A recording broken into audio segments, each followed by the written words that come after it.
So my name is Chris Dene. I'm from Minneapolis. I'm in town visiting family, and I thought I'd stop by an open mic and tell some jokes for those that are, what the hell, you might have a good time. We're not 20 people. We're not 20 people. I realized that. So I came to town and somebody said, "Where are you from? Where are you from?" And I said, "I'm from the Twin Cities." And you probably know the next question they asked me was, "Oh, which one, Negaunee or Ishpeming?" Neither one of those is Minneapolis or St. Paul, but you guys think you got the Twin Cities here, so I'm going to roll with it. So now I say I'm from Minneapolis.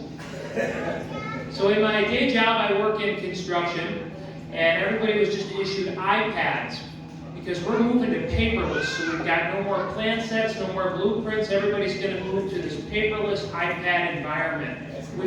We've got a company-wide goal to be 100% paperless by 2040. By 100% paperless on 2040. And frankly, I don't think it's going to work. By a round of applause, who here has ever tried to wipe with an iPad? Just me, huh? So one of the projects I was working on the last year was construction of an outdoor amphitheater in Minneapolis, the outdoor amphitheater. And I swear, somebody started a rumor that Taylor Swift was going to be performing at this outdoor concert venue. Because before we even started construction, we had people on site camping out for tickets. We had homeless people on site. And I don't know, do you guys have homeless people here? Nah, yes, no, I'm seeing a little bit. Take you, that's very generous of you. So I thought we had homeless people, and I called the police to have them removed from our construction site. And the police informed me, we don't have homeless people in Minneapolis. We have urban explorers, and they are just enjoying nature. So we would have to live with it. And so we lived with it. I got used to having them on site. It was kind of nice walking by. They would give us encouragement, going by the homeless encampment, and they'd be clapping for us. I just get to walk by and see them clapping. Made me feel good about my job. So while I was on site, I took a poll, and 100% of urban explorers were upset when their tent fell over. So I told that joke at work, and I got in trouble with HR. They liked it so much they wanted to hear it in person. And so we're a union, like a lot of construction folks, so I reached out to my union rep, and I said, "Ooh, hey, is this going to be a problem?"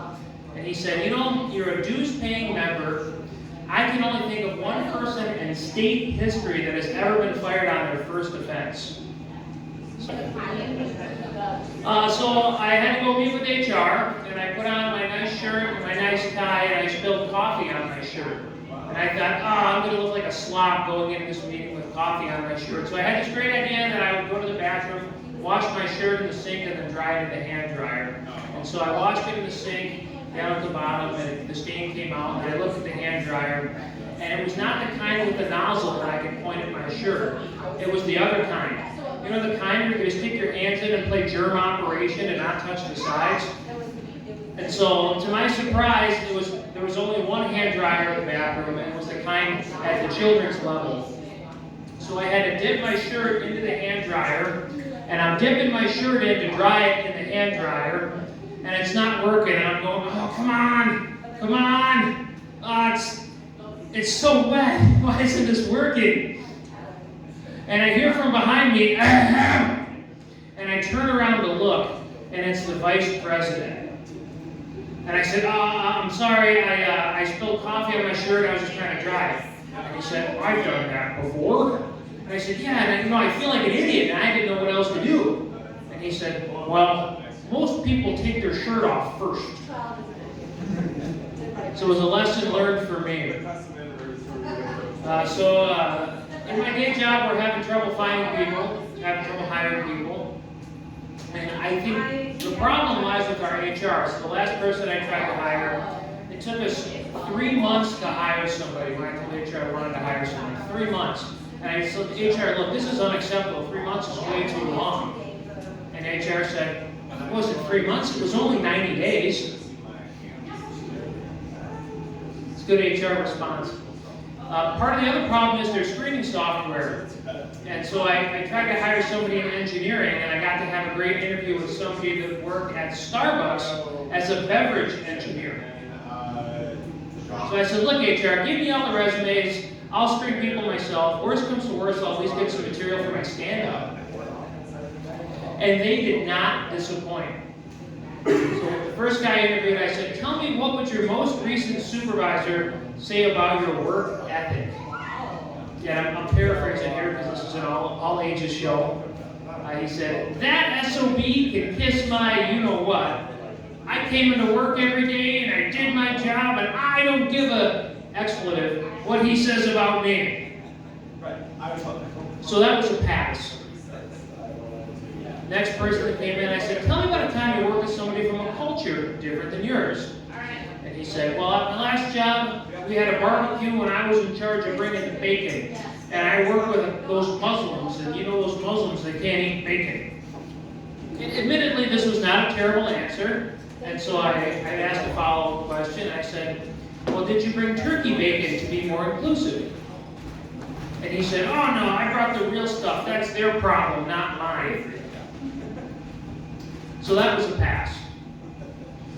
Next person, I said, tell me about a time you worked on a team. And he said, well, I used to work at a bar, and one time everybody called in sick, and I had to pour the drinks, make the food, run the register, and do the whole thing by myself. This guy was a team of one, and not somebody I wanted on my team, so that was a pass. Somebody else, I said, tell me about a time you had to make decisions quickly in a stressful environment. And he said, well, the other day, my buddy and I were doing lines of coke, and he fell asleep, so I started drawing dicks on his face. And on about the third dick, I thought, oh, wait a minute, we're doing coke, you shouldn't be asleep. Oh, he's overdosed. So I had to load him into my pickup truck and drive him to the hospital, and it was stressful, but I saved his life.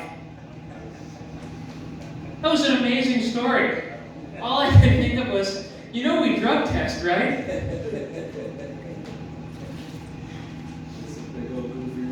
It was. It definitely was.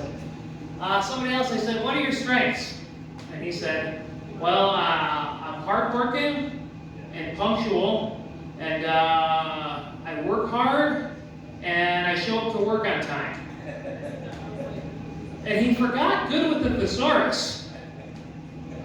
The next person answered that question a little bit better. I said, what are your strengths? And he said, well, I perform under pressure well. That's a pretty good answer. So I said, can you give me an example? And he goes, bum bum bum ba-da-dum, bum bum bum ba-da-dum, bow bow. And after that Queen rendition, he was winning me over. And so I said, how about your weaknesses? And he said, yeah, I'm just too honest. And I said, I don't really think that's a weakness. And he said, and I don't really care what you think. So the next person showed up to their Zoom interview, so a tele-interview, in a hammock. And I'm looking for construction folks, so I said, you know, at least this person wants to be outside, right? And I said, you know, why do you want the job? And he was an artist, so he had experience working with concrete sculpture, which was a little applicable. So he said, you know, I'm an artist, and I can draw most things, except for a salary. And I appreciated his honesty, and so I brought this person on. First day of work, he shows up at 7:30, and I said, hey, you should have been here at 7. And he said, why? What did I miss at 7? Your start time. And so I sent him out into the field, and I said, all right, what I need you to do is I need you to measure how much sidewalk we put down. That's what we get paid for. So take a tape measure and measure all the sidewalk. And he came back, it was a full city block of sidewalk, and he said, we did 13 yards. And I said, 13 yards, that's not right. How did you get 13 yards? And he said, well, there's 13 houses on this block, and each house has a front yard, so that's 13 yards of concrete. Next day I'm working on an Excel spreadsheet, and he comes over and says, what are you working on? And I said, yeah, I'm working on a spreadsheet here. I'm trying to crunch some numbers and draw conclusions. My artist goes, can I help? And I said, my God, can you help? Absolutely, yes, I can help. That's a great attitude. He said, great. Do you want me to draw those conclusions with pencil or pastel? So, all real, all true. So I have been working from home. Round of applause. Any other folks working from home here? All right, working from home. So I got a working from home tip from you. If you're working from home and you're feeling stressed out, just press F5 on your keyboard. If you don't believe me, you should try it. You'll find it refreshing. So I got a new printer working from home, and my wife and I have nicknamed our printer Bob Marley. Not because it prints at a pace that makes you think it lives that slow, relaxed reggae lifestyle, but because the damn thing always be jamming.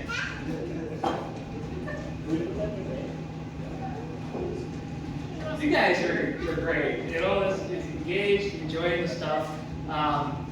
So I got a friend of mine, he's a one-upper. You know the type, whenever you tell them a story, you always got to pass yours by one. You beat them count. Everybody, that's a terrible personality trait. Don't do it. So I was telling my friend about my printer story, and he said, oh, that's nothing. I got a 3D printer at home, and I can print a gun. I said, oh yeah, Mr. One-Upper? I've got a Canon printer.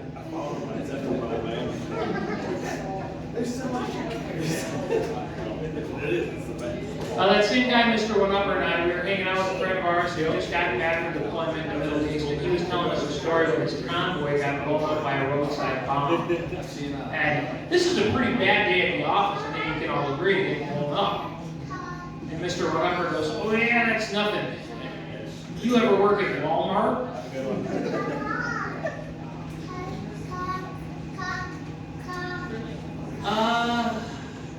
That's all I planned. I'm going to keep going, if you guys don't mind. Like a glove! Like a glove. Let's keep doing it. So I've been on a weight loss journey. I've been losing weight. I'm down 70 pounds and counting. I've got 3 things that I do to lose weight. I changed my diet. So I stopped eating as much. I eat a lot of healthier food. Exercise. And I started using drugs. I'm just kidding, I don't exercise. So a friend of mine asked me what my goal weight was. And I said, what's a goal weight? And he said, what's the weight where you're happiest? That's a good question. And so I thought about that, and I said, my goal weight. I used to weigh 8 pounds. And that was before I was born because I was a 9.5-pound baby. But if you think about it, before you're born, when you're in utero, you don't have to pay rent, so I had free room and board. I had a water bed. I had cable. Times were pretty good. And she kicked me out, that's right. It's been a downhill ever since. So now to be outdone, my wife completed a 40-week bodybuilding challenge when she gave birth to our daughter. So I still remember when our daughter was born. I called the midwife, and the midwife goes, "Is this your wife's first child?" And I said, "No, this is her husband." And that's kind of how the day was going to go for me, because I used comedy and humor to diffuse tension, and it was going to be a very tense day. So we get in the car, drive to the clinic, and I make a mistake of telling the midwife that I do comedy. And I say it's a mistake because when you tell somebody you do comedy, one of 2 things happen. They either say, "Tell me a joke," or they proceed to audition for Last Comic Standing. And given the circumstances, my wife did not want to hear jokes from anybody. So I was kindly asked to maintain a vow of silence until spoken to. Okay. So the moment comes for the big push, and the midwife goes, "It's going to be okay, Amy. It's all going to be over soon." And this made me nervous, so I broke my vow of silence, and I said, "Excuse me, my wife's name isn't Amy." And the midwife goes, "I know, I'm Amy." And she gives me this look you give idiot dads, and if there's any other dads in here, you can vouch for me. There's a look you get when you're a dad, and somebody thinks that you're an idiot. It's a look that simultaneously conveys wonder and amazement. As in, I wonder if you really are that stupid, and I am amazed you were able to procreate. So my daughter comes out, Amy checks her over, and she goes, "Ooh, I've got some bad news for you. It looks like your daughter was born with 4 kidneys." And my heart sinks. She goes, "But I've got some good news. As she gets older, 2 of them will grow into adult knees." That's dumb, but I had to live it. So she was fine. So it took me having kids to realize my neighbor's a jerk. I was out walking my daughter in the stroller, and the neighbor comes over and goes, "Oh, what do we have here?" And I said, "Oh, this is Lizzie." And he goes, "Oh, what's Lizzie short for?" And I said, "What is she short for?" "She's a baby." "You jerk." So I've got 3 kids now, and I've noticed a difference between the first kid and the third kid. When your first kid comes out, you've got to coddle them, protect them, keep them safe from everything. And now that I'm on the third kid, whenever anybody smiles at him, I'm like, "Here you go! I'll be back in 20 minutes." So I thought it would be funny to teach my daughter that when we greet people, instead of giving them kisses, we bite them on the nose. And so now when you pick up my baby, she goes, "Ah!" and just chomps down. And this was really cute at first, and then she grew teeth.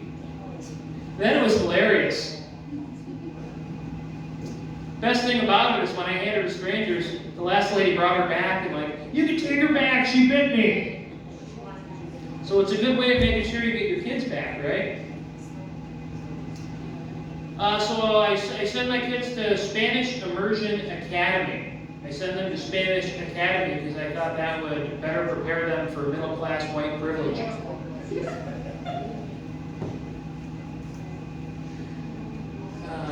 And so what I didn't realize was now whenever we go out whenever we see a brown person, my kids will automatically switch into Spanish when they start talking to them, and whenever they see a white person, they start off in English. And I was trying to explain to my kids, hey, we need to treat everybody equally. You can't just be assuming like brown people speak Spanish. And so to break them of this habit, I took them out for Indian food. And so I taught them a valuable lesson. And so now whenever I serve them dinner, they always say, "Nama's Daddy." So I went on a road trip with my kids, just my kids and me in the car, and they wanted to listen to Spanish club music or Spanish kids songs in the car because that's when they hear a daycare. And I didn't want to listen to many hours of Spanish kids songs. I wanted to be the cool dad. And so I put on that Daddy Yankee. And so I'm rocking out the Gasolina in the car on a repeat on YouTube. It's the same song over and over again. You guys know Gasolina? Yeah, some of you do. That's good because it's still be really awkward if you don't know it. And so after multiple hours in the car, I'm in the front seat of the car like, "El gusto gasolina!" And the kids are in the back seat of the car like, "Tenemos gasolina!" To me, I'm like, "Elegante gasolina!" They're like, "Tenemos gasolina!" It was the most fun I have ever had on a road trip.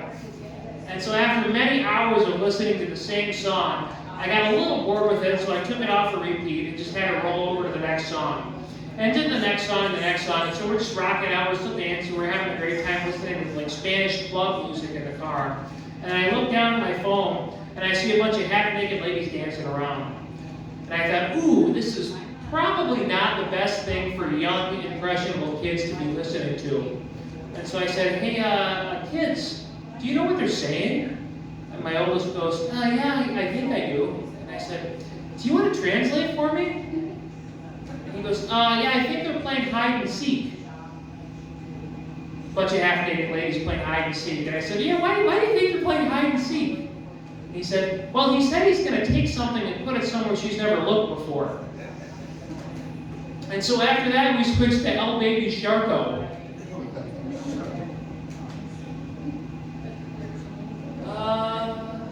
I should probably call it there. I won't leave it this time. So my name is Chris Dedenne. You can find me on all the social medias. I'm on YouTube, Twitter, Tinder, Instagram. You can find me there. You guys have been a great audience. This has been fun. Thank you for your time.